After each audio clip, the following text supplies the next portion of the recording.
विद्या से विनम्रता और विनम्रता से आप पात्र कहलाते हैं कि ये पात्र है, मान के योग्य है, प्रेम के योग्य है। चीजें सुनते हैं हम लोग, लेकिन उनका अभ्यास करना चाहिए।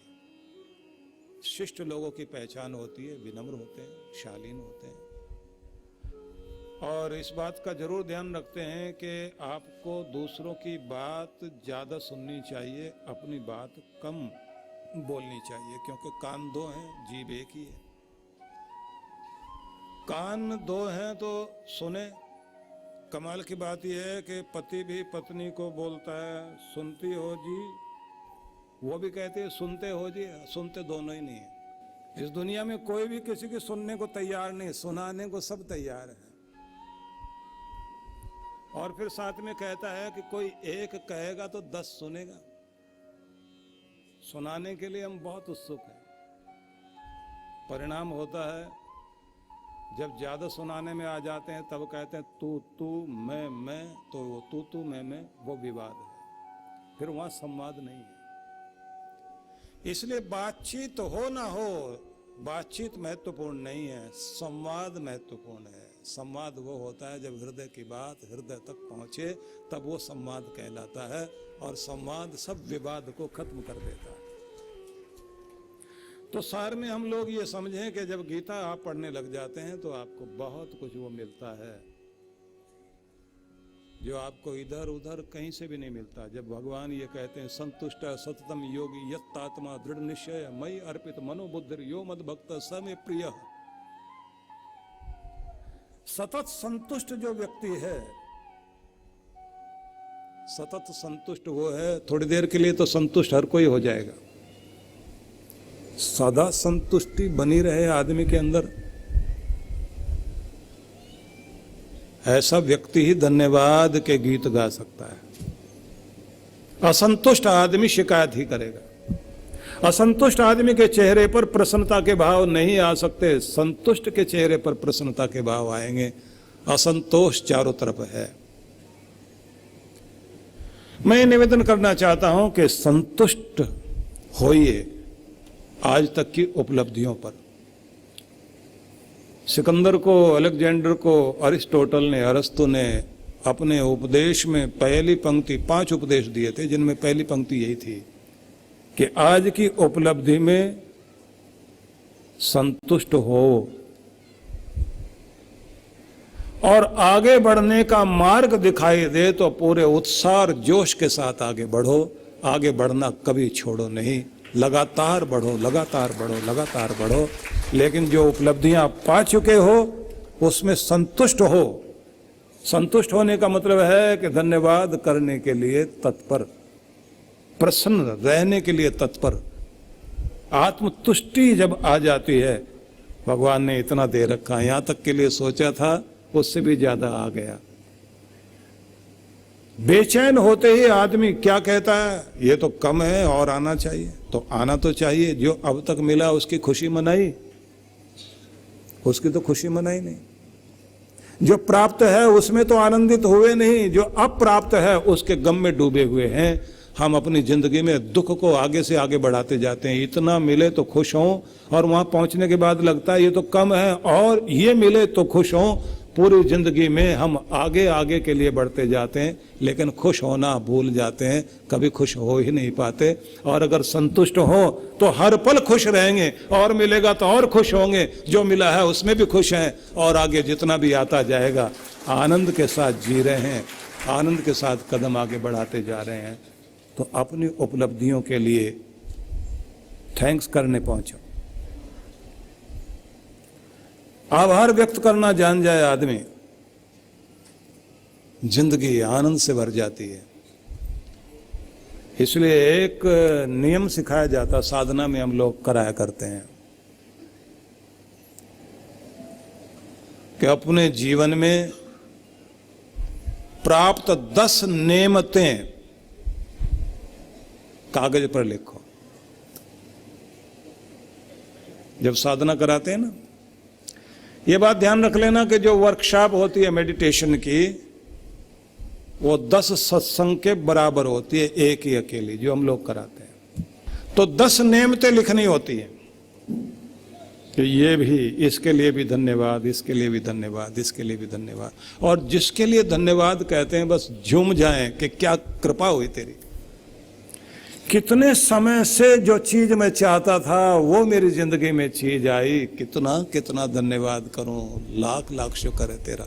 एक एक का धन्यवाद करते हुए आगे आगे रोमांचित होते चले जाओ और परमात्मा कृपा करेंगे। वो 10 से 20 नेमतें जुड़ती जाएंगी और 20 100 होती जाएंगी और 1000 नेमतें जिंदगी में जुड़ती जाएगी। कृपा करने वाला लगातार देता जाएगा। धन्यवादी व्यक्ति को सब कुछ मिलता है। इसलिए गुरु जब अपने किसी भी भक्त को, शिष्य को परमात्मा से जोड़ता है तो यही सब सिखाता है, नियम देता है, अनुशासन देता है, व्यवस्था देता है। जिंदगी धन्य हो जाए, धन से भी, खुशियों से भी, तो साथ में ये भी सिखाता है कि भगवान का आभार व्यक्त करना शुरू करो। और ये बात ध्यान रखिए, योग्य गुरु और योग्य शिष्य जब आमने सामने होते हैं तो जिंदगी में एक अजीब तरह का चमत्कार देखने को मिलता है। सोचिए,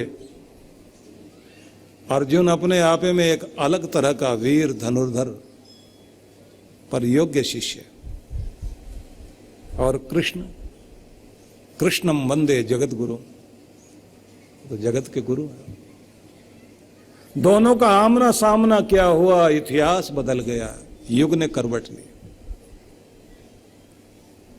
मर्यादाओं का जो हनन हो रहा था, देश जो खंडित था, मांडलिक राजाओं का बहुत बड़ा प्रभाव था, पूरे देश को एक कर दिया। मर्यादाओं का हनन रुक गया, धर्म की स्थापना हुई।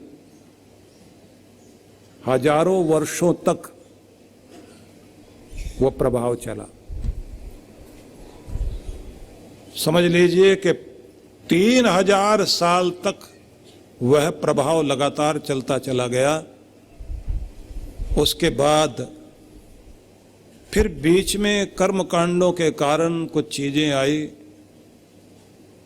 फिर अलग तरह के लोग आए, बदलाव आता रहा। लेकिन योग्य शिष्य और योग्य गुरु दोनों सामने हो। मिट्टी भी बढ़िया होनी चाहिए, बीज भी बढ़िया होना चाहिए। आप लोग देखते हैं कि जनार्दन स्वामी के शिष्य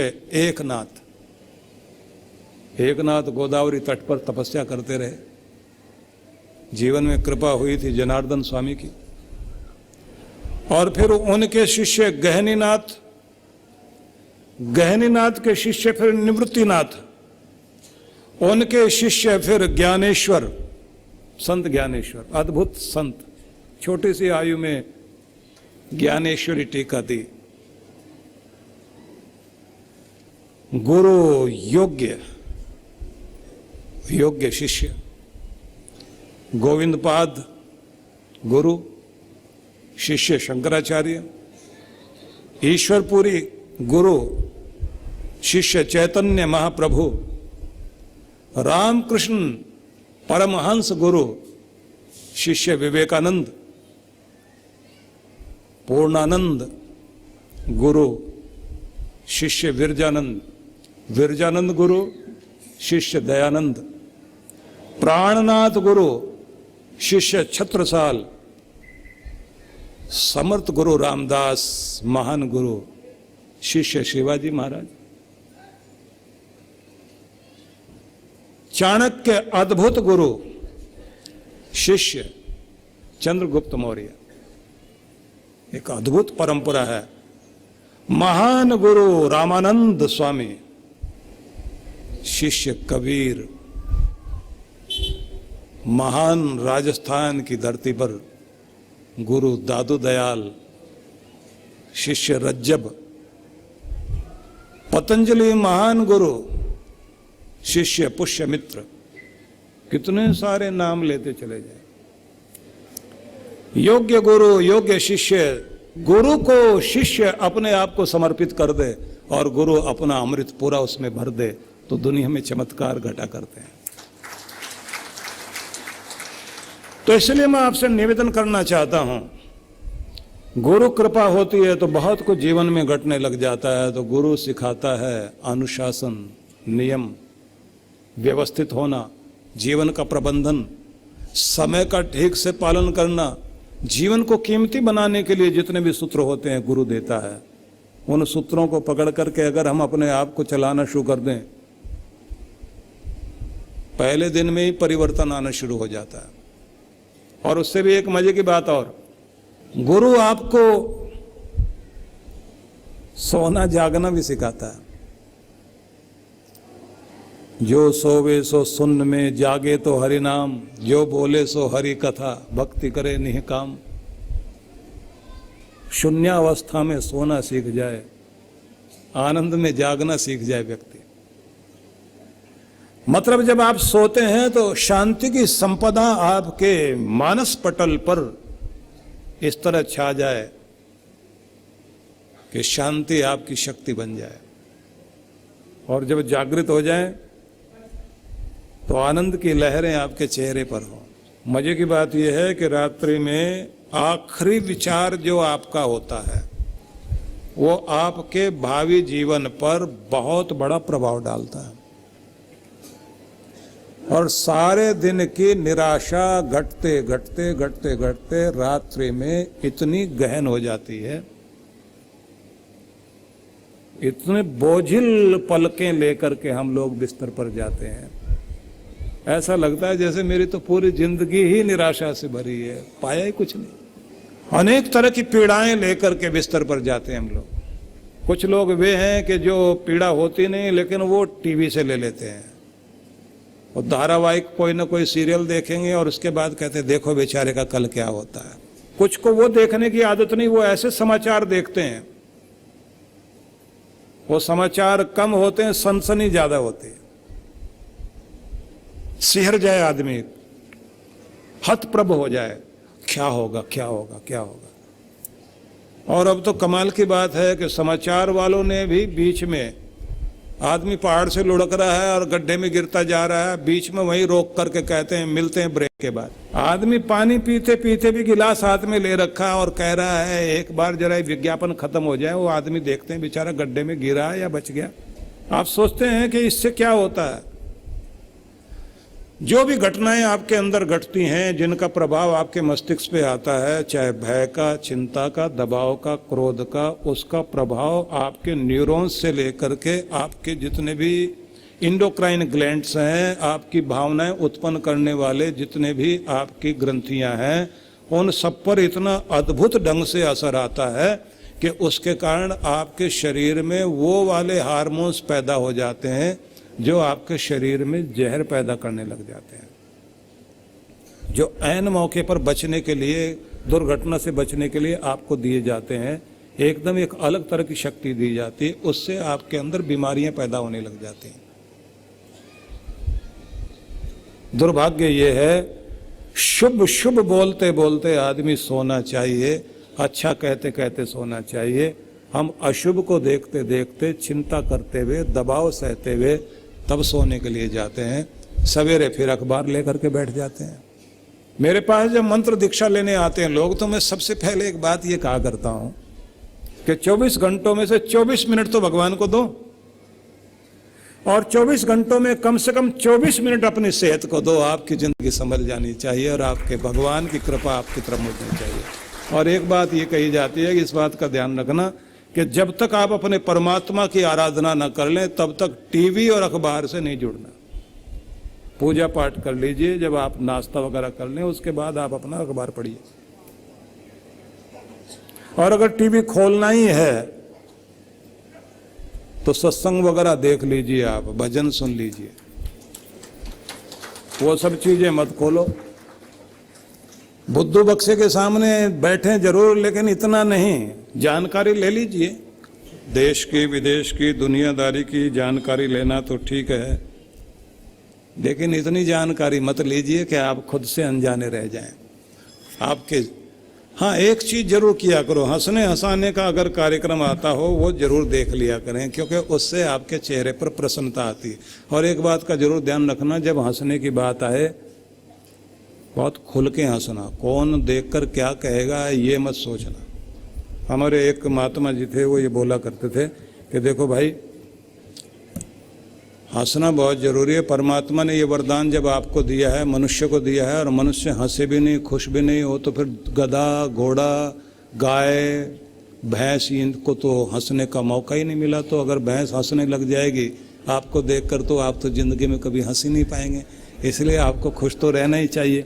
वो ये भी बोलते थे कि अगर सभा सोसाइटी में बैठकर हंसना अजीब लगता है, शिष्टाचार के खिलाफ है, तो कहते थे फिर कमरा बंद करके हंस लेना, और अगर तब भी मौका नहीं लगता तो रजाई ओढ़ के हंस लेना। लेकिन हंसना जरूर, खुश जरूर होना। आपको आश्चर्य लगेगा कि एक छोटा सा बच्चा पूरे दिन में 300 बार हंसता है, 300 बार। और बड़ा होते ही हम लोग 300 दिन के बाद भी एक बार खुल के हंस पाए तो बहुत मुश्किल से होता है कभी, 300 दिन के बाद भी। और अगर किसी को हंसने की बात सुनाओ भी सही, तो बुजुर्ग आदमी हो गया, कहते ये कोई हंसने की बात है, फिर क्या माथा पीटने की बात है। हंसी हमारे चेहरे से गायब हो गई, शांति गायब हो गई, प्रसन्नता गायब हो गई। क्या करें, गीता की शरण में चलें।